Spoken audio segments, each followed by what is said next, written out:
प्राचीन समय की बात है। सतयुग में मुर नामक दानव रहता था। वह बड़ा ही अद्भुत, अत्यंत रौद्र तथा संपूर्ण देवताओं के लिए भयंकर था। उस काल रूपधारी दुरात्मा महासुर ने इंद्र को भी जीत लिया था। संपूर्ण देवता उससे परास्त होकर स्वर्ग से निकाले जा चुके थे और शंकित तथा भयभीत होकर पृथ्वी पर विचरा करते थे। एक दिन सब देवता महादेव जी के पास गए। वहां इंद्र ने भगवान शिव के आगे सारा हाल कह सुनाया।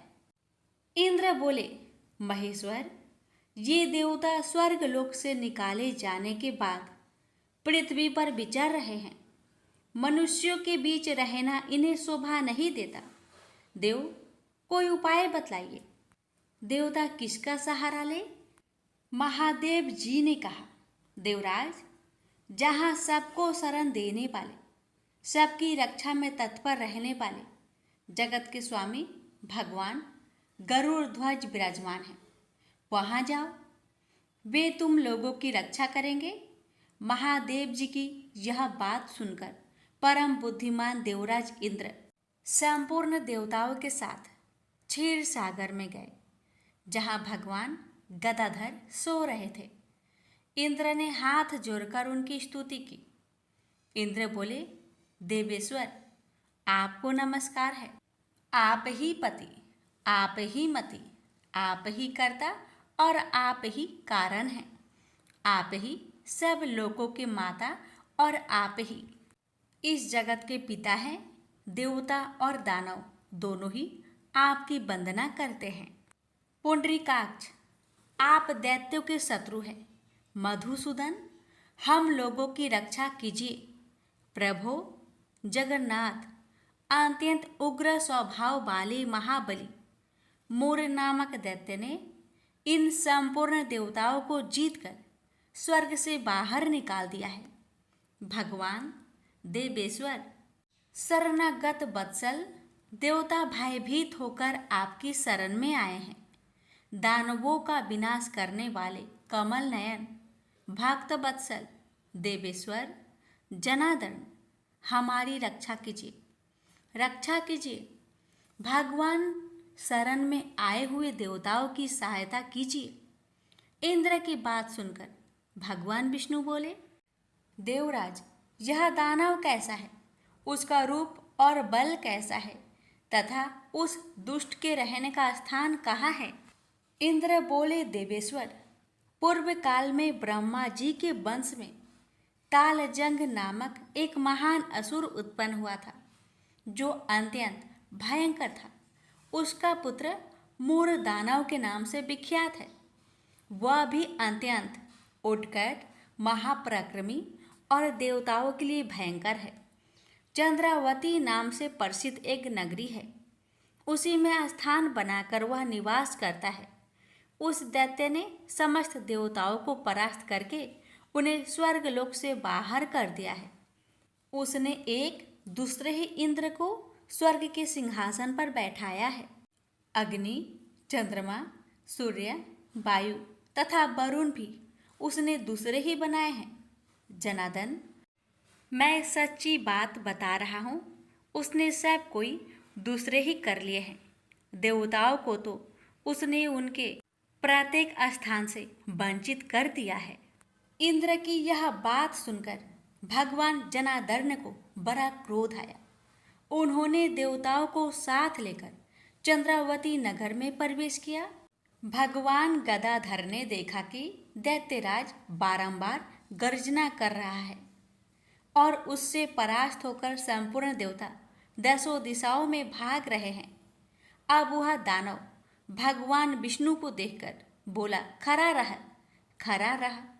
उसकी यह ललकार सुनकर भगवान के नेत्र क्रोध से लाल हो गए।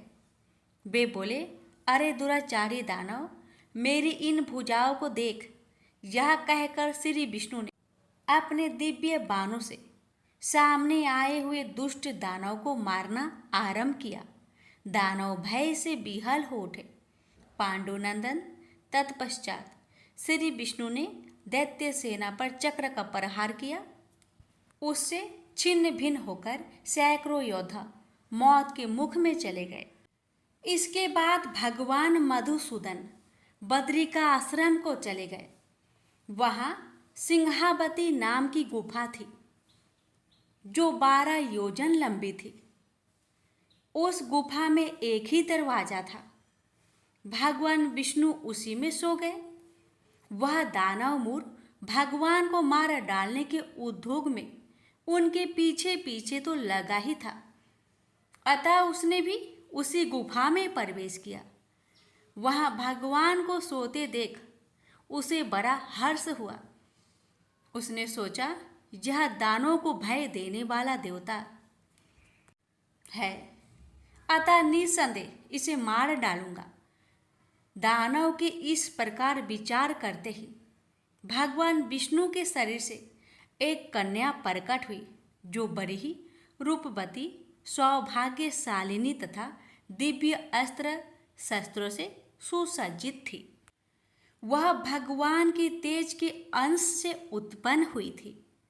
उसका बल और पराक्रम महान था। दानवराज मुर ने उस कन्या को देखा। कन्या ने युद्ध का विचार करके दानव के साथ युद्ध के लिए याचना की। युद्ध छिड़ गया। कन्या सब प्रकार की युद्ध कला में निपुण थी। वह मोर नामक महान असुर उसके हुक्कार मात्रा से राख का ढेर हो गया। दानव के मारे जाने पर भगवान जाग उठे। उन्होंने दानव को धरती पर इस प्रकार निष्प्राण पड़ा देखकर कन्या से पूछा, मेरा यह शत्रु अत्यंत उग्र और भयंकर था, किसने इसका वध किया है? कन्या बोली, स्वामिन, आपके ही प्रसाद से मैंने इस महादैत्य का वध किया है। श्री भगवान ने कहा, कल्याणी, तुम्हारे इस कर्म से तीनों लोकों के मुनि और देवता आनंदित हुए हैं। अतः तुम्हारे मन में जैसी इच्छा हो उसके अनुसार मुझसे कोई वर मांग लो। देव दुर्लभ होने पर भी वह वर मैं तुम्हें दूंगा, इसमें तनिक भी संदेह नहीं है। वह कन्या साक्षात एकादशी ही थी। उसने कहा, प्रभु, यदि आप प्रसन्न हैं तो मैं आपकी कृपा से सब तीर्थों में प्रधान, समस्त विघ्नों का नाश करने वाली तथा सब प्रकार की सिद्धि देने वाली देवी हूँ। जनार्दन, जो लोग आप में भक्ति रखते हुए मेरे दिन को उपवास करेंगे उन्हें सब प्रकार की सिद्धि प्राप्त हो। माधव, जो लोग उपवास, नक्त भोजन अथवा एक भुक्त करके मेरे व्रत का पालन करें उन्हें आप धन, धर्म और मोक्ष प्रदान कीजिए। श्री विष्णु बोले, कल्याणी, तुम जो कुछ कहती हो वह सब पूर्ण होगा। प्रेम से बोलिए, एकादशी माता की जय। एक लड़का सूट बूट पहनकर अपने ससुराल पत्नी को लेने जा रहा था। रास्ते में एक गाय कीचड़ में फंसी हुई थी। वह लड़के से कहने लगी कि बेटा, मैं कीचड़ में फंसी हूँ, मुझे हाथ देकर बाहर निकालो। वह कहने लगा, नहीं नहीं, यदि मैं कीचड़ में हाथ डालूंगा तो मेरे कपड़े गंदे हो जाएंगे, मुझे तो अपनी पत्नी को लेने ससुराल जाना है। वह गाय क्रोधित होकर श्राप देती है, अच्छा तुम ससुराल जाओ, तुम वहां पर नहाओगे तो आधा गधा और खाना खाओगे तो पूरा गधा बनोगे। वह ससुराल पहुंच जाता है और उसके साले कहते हैं कि जीजा जी आप नहा धोकर खाना खा लो।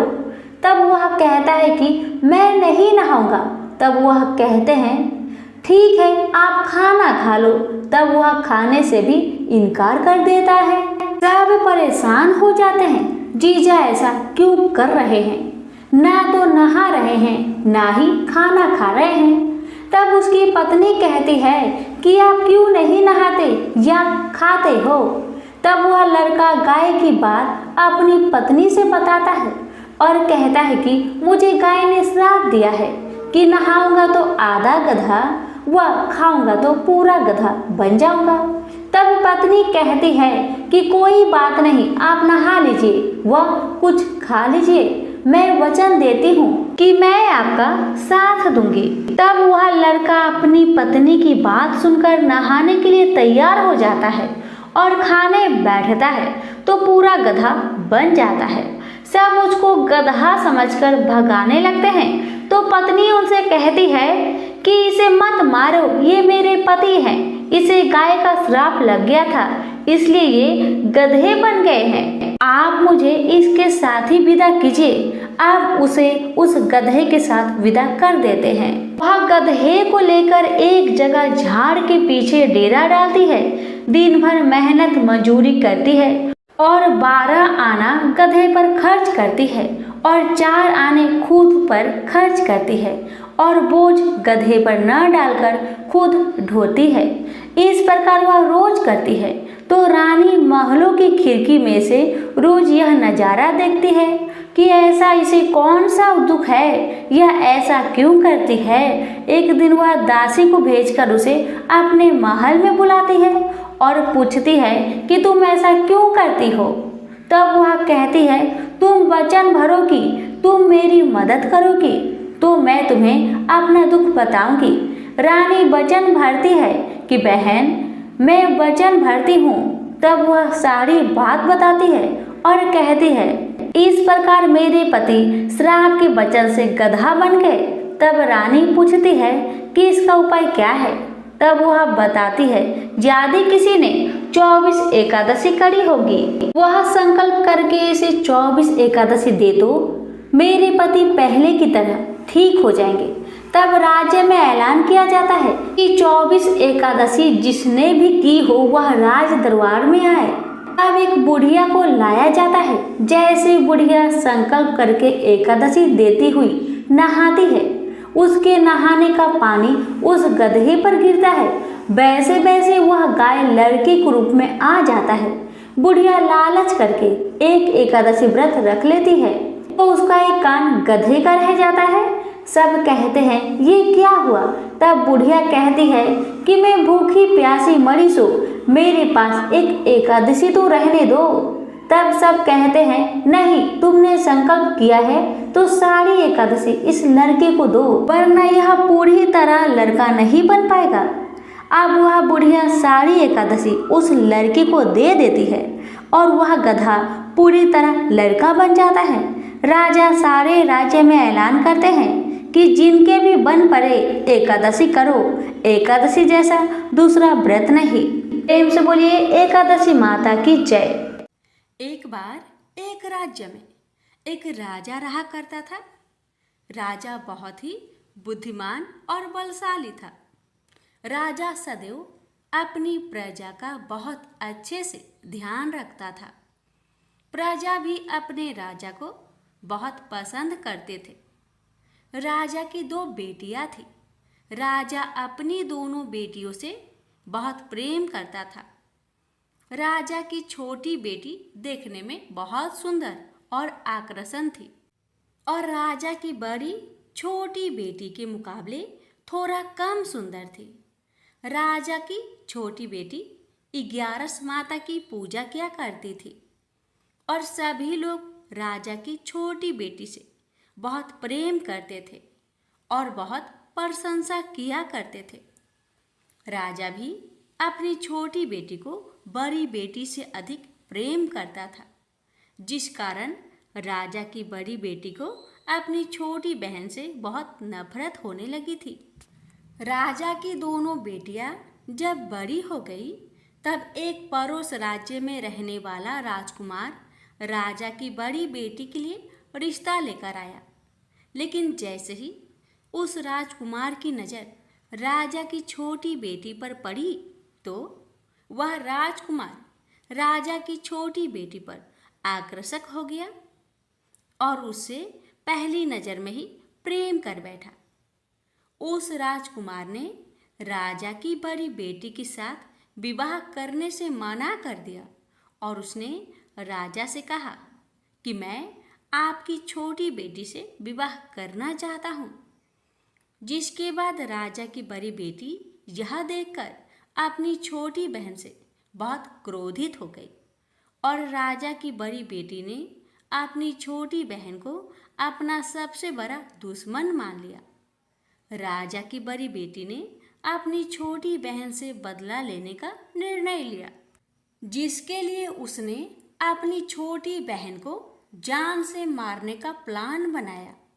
राजा की बड़ी बेटी ने अपनी छोटी बहन को मारने के लिए सबसे पहले एक लड्डू में जहर मिलाकर अपनी छोटी बहन को दे दिया और उसको लड्डू खाने के लिए कहा।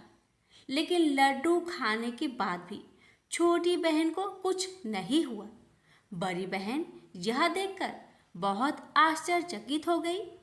लेकिन बड़ी बहन ने हार नहीं मानी और उसने जब रात में छोटी बहन अपने कमरे में सो रही थी तब एक मटके में सांप रखकर उस कमरे में छोड़ दिया। लेकिन सांप भी छोटी बहन का कुछ नहीं कर पाया, जिसके बाद बड़ी बहन ने अपनी छोटी बहन से कहा कि चलो हम लोग कुएं में से पानी भरकर लाते हैं, जिसके लिए वह अपनी छोटी बहन को पानी भरने के बहाने कुएं के पास ले गई और उसने अपनी छोटी बहन को कुएं में धक्का दे दिया। लेकिन छोटी बहन को तब भी कुछ नहीं हुआ, क्योंकि हर बार 11 माता उसकी रक्षा कर रही थी और उधर बड़ी बहन अपने सारे प्रयासों के बाद असफल हो रही थी, जिससे वह बहुत क्रोधित होती जा रही थी।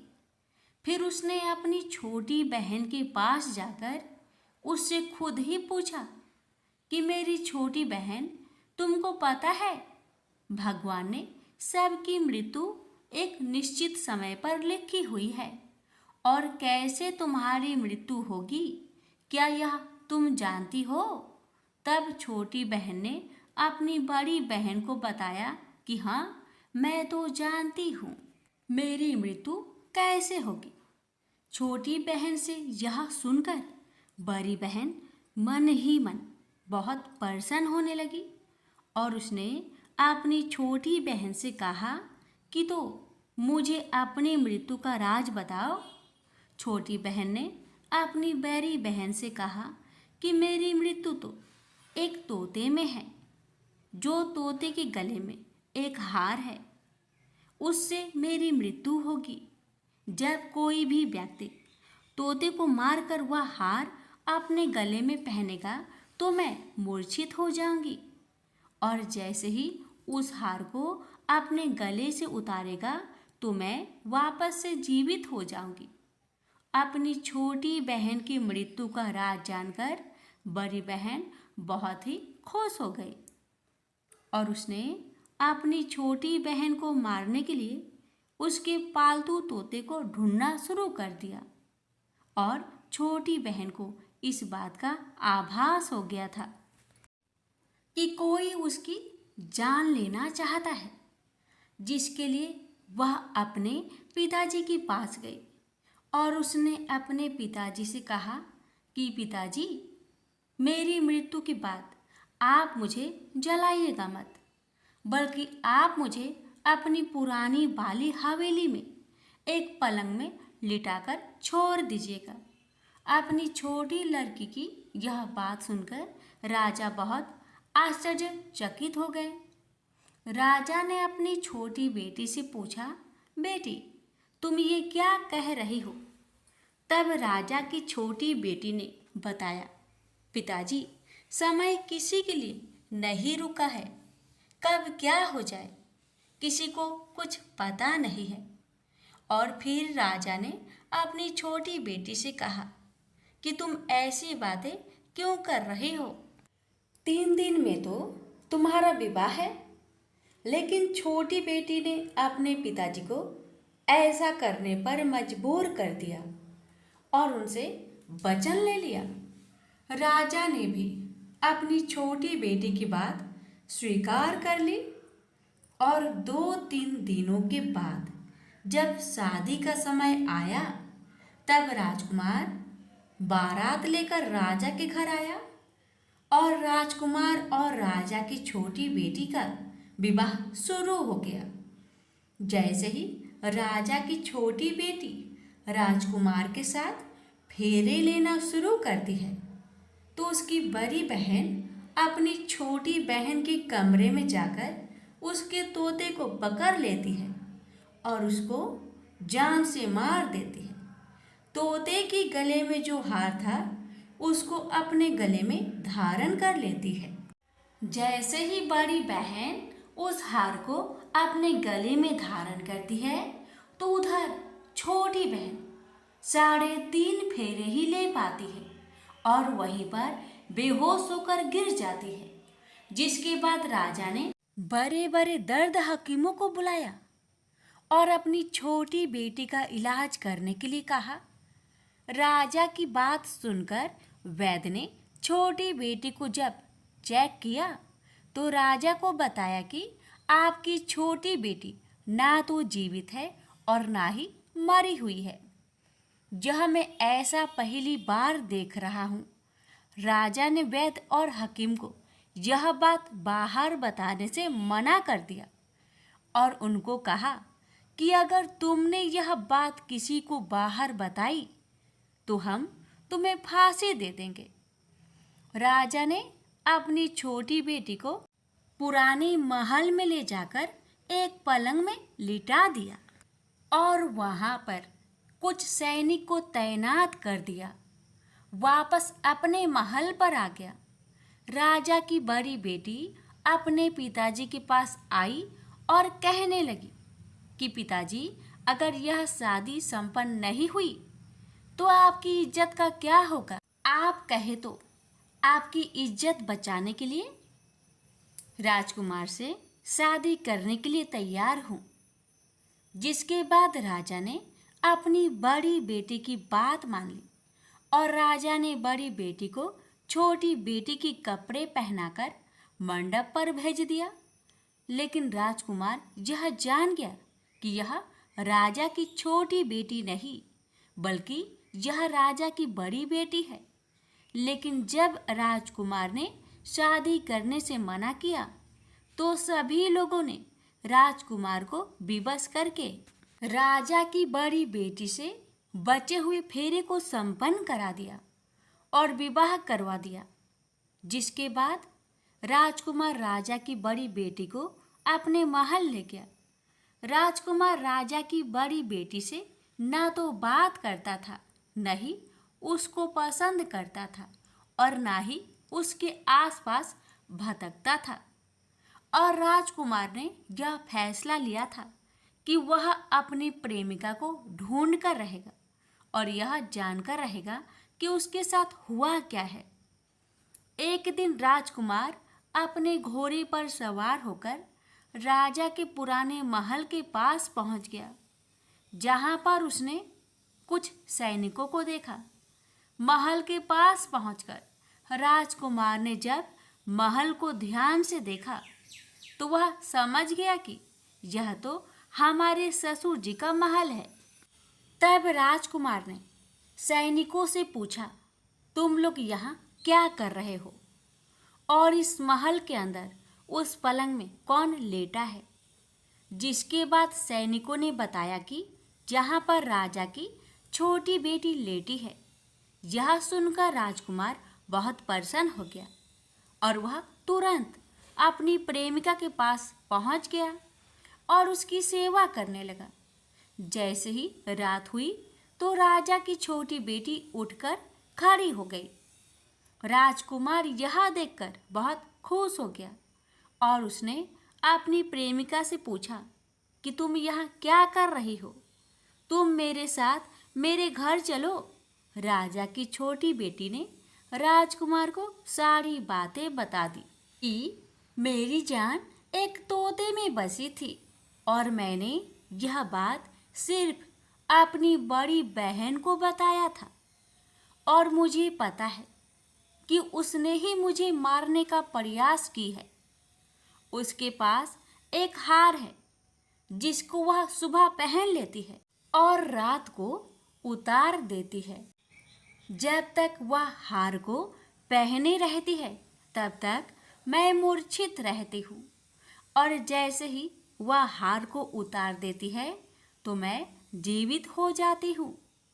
और जब तक मेरी बड़ी बहन के पास वह हार है तब तक मैं ऐसे ही जीवित और मूर्छित होती रहूंगी। अगर मेरी बड़ी बहन के पास जो हार है वह मेरे हाथ में लग जाए तो मैं हमेशा के लिए जीवित हो जाऊंगी।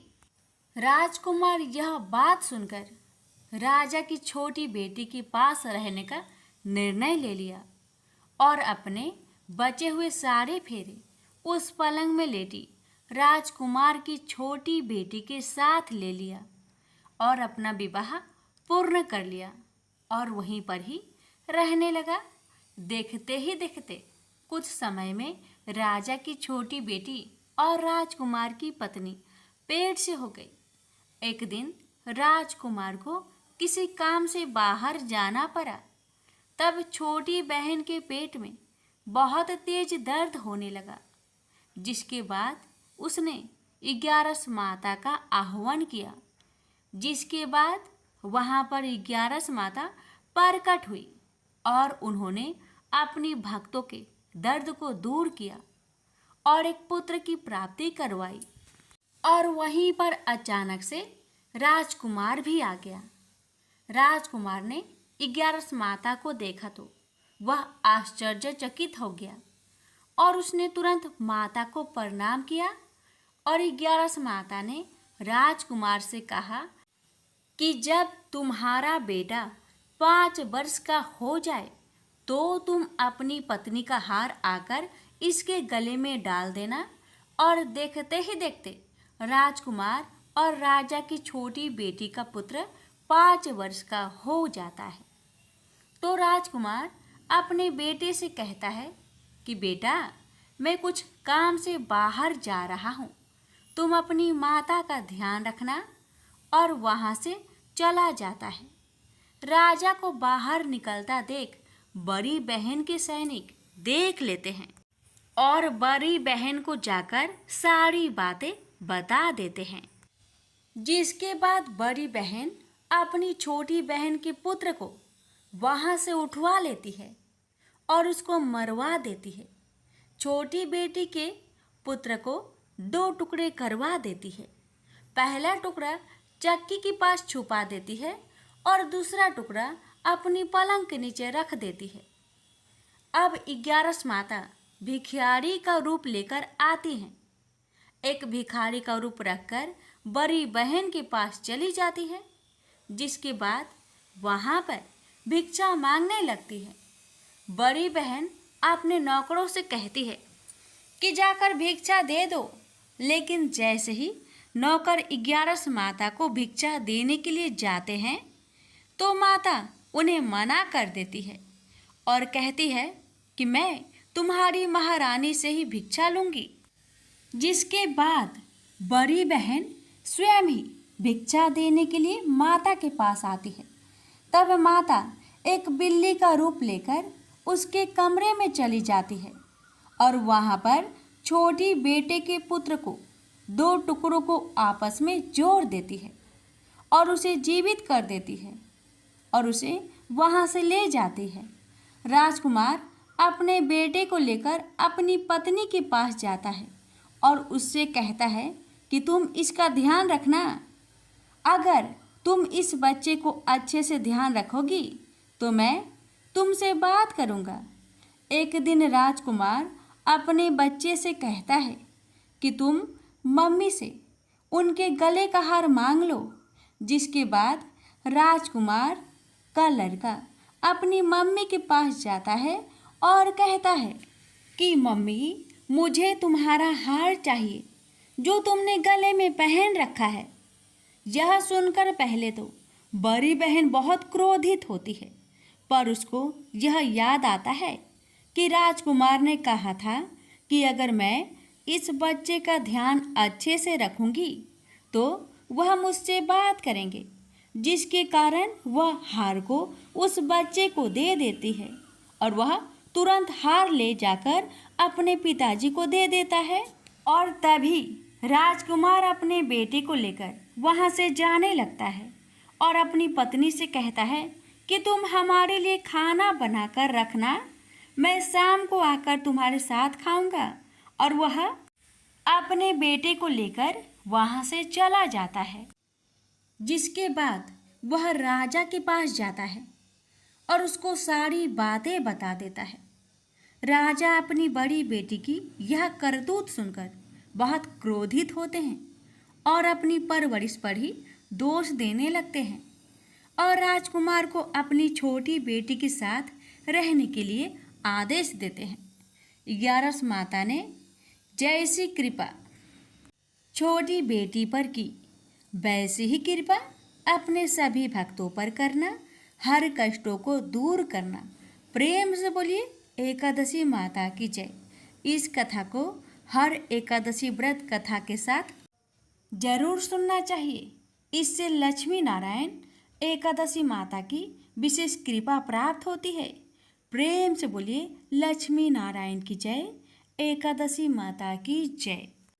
ओम जय एकादशी, जय एकादशी, जय एकादशी माता। विष्णु पूजा व्रत को धारण कर शक्ति मुक्ति पाता। ओम जय एकादशी माता, तेरे नाम गिनाऊं देवी, भक्ति प्रदान करने। गण गौरव की देनी माता, शास्त्रों में बरनी। ओम जय एकादशी माता, मार्गशीर्ष के कृष्णा पक्ष की उत्पन्न विश्वातारिणी जन्मी, शुक्ल पक्ष में हुई मोक्षदा मुक्ति दाता बनाई। ओम जय एकादशी माता, पौष के कृष्णा पक्ष की सफला नामक है, शुक्ल पक्ष में होए पुत्र दा आनंद अधिक रहे। ओम जय एकादशी माता, नाम सटटिला माघ मास में कृष्ण पक्ष आवे, शुक्ल पक्ष में जया कहावे, विजय सदा पावे। ओम जय एकादशी माता, विजया फाल्गुन कृष्ण पक्ष में शुक्ल आमल की, पाप मोचनी कृष्ण पक्ष में चैत्र महाबली की। ओम जय एकादशी माता, चैत्र शुक्ल में नाम कामदा धन देने वाली, नाम बरुथनी कृष्ण पक्ष में वैशाख महावाली। ओम जय एकादशी माता, शुक्ल पक्ष में होई मोहिनी, अपरा ज्येष्ठ कृष्ण पक्षी, नाम निर्जला सब सुख करने कृष्ण पक्ष रखी। ओम जय एकादशी माता, योगिनी नाम आषाढ़ में जानो कृष्ण पक्ष करनी, देव सैनी नाम कहायो शुक्ल पक्ष धरनी। ओम जय एकादशी माता, कामिका श्रावण मास में आवे कृष्ण पक्ष कहिए, श्रावण शुक्ल होए पवित्र आनंद से रहिए, सावन शुक्ल होए पवित्र आनंद से रहिए। ओम जय एकादशी माता, जा भाद्रपदे कृष्ण पक्ष की परिवर्तनी शुक्ला, इंद्र आश्विन कृष्ण पक्ष में व्रत से भाव सागर निकला।